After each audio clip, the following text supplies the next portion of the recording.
혹시 여러분 마음속 깊은 곳에서 내가 너무 잘하려고만 애쓰는 건 아닐까 이런 생각 좀 무겁게 다가온 적 없으신가요? 네, 아마 많은 분들이 좀 공감하실 것 같아요. 그렇죠. 많은 분들이 느껴보셨을 그 감정. 오늘은 바로 완벽주의라는 어떻게 보면 보이지 않는 짐이죠.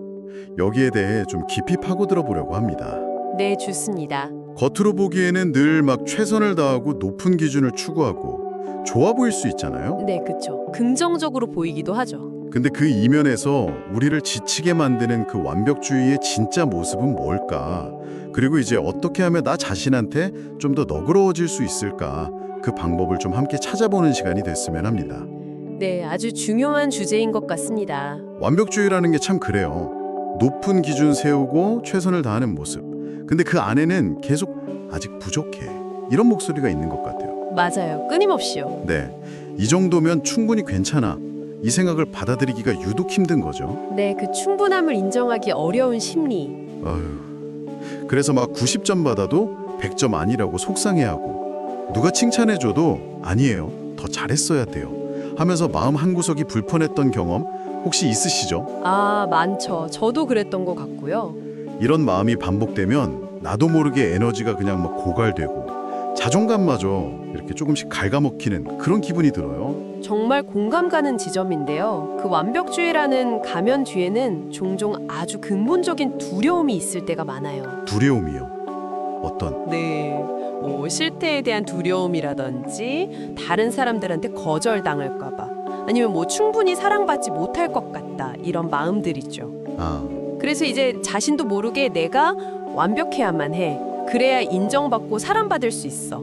약간 이런 생각에 갇히기 쉬운 거예요. 조건부 자존감이네요. 어떻게 보면. 그렇죠. 일종의 조건부 자존감인 셈인데 여기서 우리가 꼭 기억해야 할 건 우리 가치가 어떤 성취나 결과물에 따라 정해지는 게 아니라는 사실이에요. 네. 그냥 있는 그대로의 모습으로 이미 충분히 소중하다는 거. 이걸 기억하는 게 중요합니다. 듣고 보니 정말 그렇네요. 그런 완벽을 향한 압박감은 결국 나 자신을 향해서 날카로운 비난으로 이어지기 쉽잖아요. 맞아요. 자기 비난이죠. 이것밖에 못하다니 왜 나만 이렇게 부족할까? 이런 끊임없는 내면의 질책이요. 참 네. 마치 내 안에 감시자가 있는 것처럼요. 맞아요. 나를 막 꾸짖는 또 다른 내가 있는 느낌? 근데 사실 그 비난의 목소리도 가만히 들여다보면 어쩌면 더 잘하고 싶고 성장하고 싶은 그런 건강한 욕구에서 출발했을 수도 있거든요. 그럴 수 있죠. 네. 다만 그 방식이 스스로를 너무 몰아붙이고 힘들게 만드는 게 문제인 거죠. 그렇기 때문에 완벽주의의 그 굴레에서 조금씩 벗어나려면 가장 먼저 내 안에서 들려오는 그 목소리 있잖아요. 자기 대화. 그 강식을 바꿔보는 노력이 필요해요. 자기 대화의 방식이요? 네, 마치 가장 아끼는 친구에게 이야기하듯이 나 자신에게도 좀 따뜻하고 다정한 목소리를 말을 걸어주는 거죠. 비난 대신에요. 격려를요? 네, 격려를 건네는 연습이 중요합니다. 맞아요. 친구가 실수했을 때 막 그거 하나 제대로 못해 이렇게 쏘아붙이는 대신에 괜찮아 그럴 수도 있지 너 멀어도 다시 일어서면 돼 이렇게 말해주는 것처럼요. 네, 바로 그거죠. 나 자신에게도 그런 다정함을 좀 베풀어야겠네요. 결과에만 너무 매달리지 말고 무언가를 배우고 시도하는 그 과정 자체를 좀 소중히 여기는 거. 네, 과정이 중요하죠.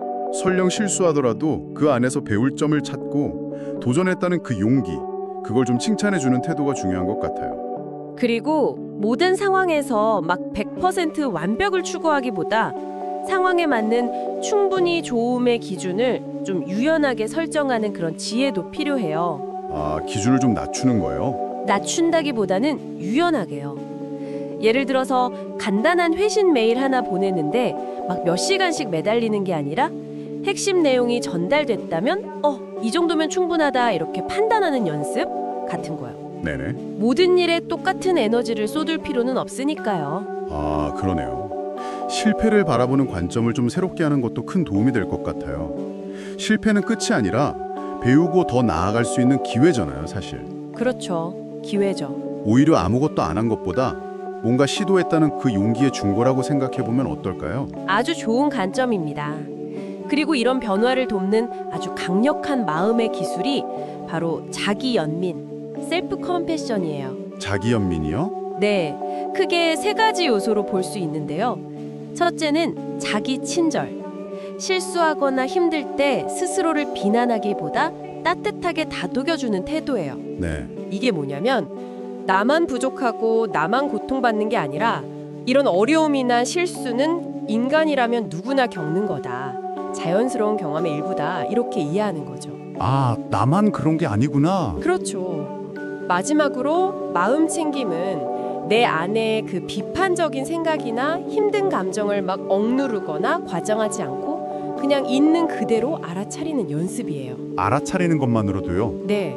이런 생각과 감정을 알아차리는 것만으로도 변화는 시작될 수 있습니다. 그렇군요. 결국 이 건강한 기준하고 우리를 괴롭히는 불건전한 기준, 이걸 구분하는 게 중요해요. 건강한 기준은 현실적으로 달성 가능하고 과정을 즐기고 실수를 배움의 기회로 삼고 완벽함보다는 성장이나 진전에 초점을 맞추죠. 네. 반면에 불건전한 기준은 너무 높고 비현실적이어서 달성하기 어렵고 결과에만 집착하고 작은 실수조차 용납 못하게 만들어요. 아, 완벽 아니면 실패 이런 식으로요? 그렇죠. 그런 흑백 논리에 빠지기 쉬운 거죠. 그리고 일상 속에서 아주 사소한 성취라도 좀 알아차리고 스스로 칭찬해주는 습관, 이거 정말 중요한 것 같아요.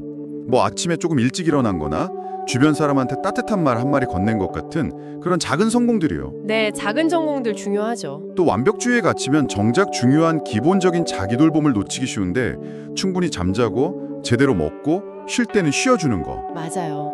기본인데 놓치기 쉽죠. 네. 몸과 마음을 잘 돌보는 것이야말로 우리가 지치지 않고 계속 나아갈 수 있는 진짜 동력이 된다는 걸 기억해야 할 것 같습니다. 오늘 이야기의 핵심은 어쩌면 이겁니다.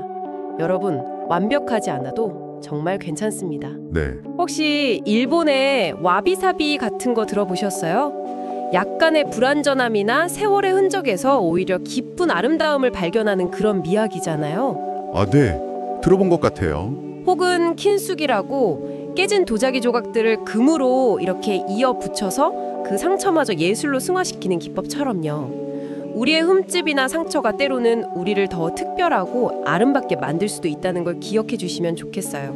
와, 킨속이 비유가 정말 좋네요. 그럼 오늘부터 아주 작은 것 하나라도 괜찮으니까 자신에게 조금 더 친절해지는 연습을 시작해 보시면 어떨까요? 네, 작은 시작이 중요합니다. 여러분은 이미 그 자체로 충분히 소중하고 사랑받을 자격이 있는 존재입니다. 맞습니다. 마지막으로 이 질문을 한번 스스로에게 던져보시면 좋겠습니다. 오늘 하루 문득 마음속에서 빙한의 목소리가 막 들려올 때 딱 한마디만이라도 다르게 대답해준다면 뭐라고 말해주고 싶으신가요? 오늘 나 자신에게 어떤 종류의 친절을 베풀 수 있을지 잠시 생각해보는 시간을 가져보세요.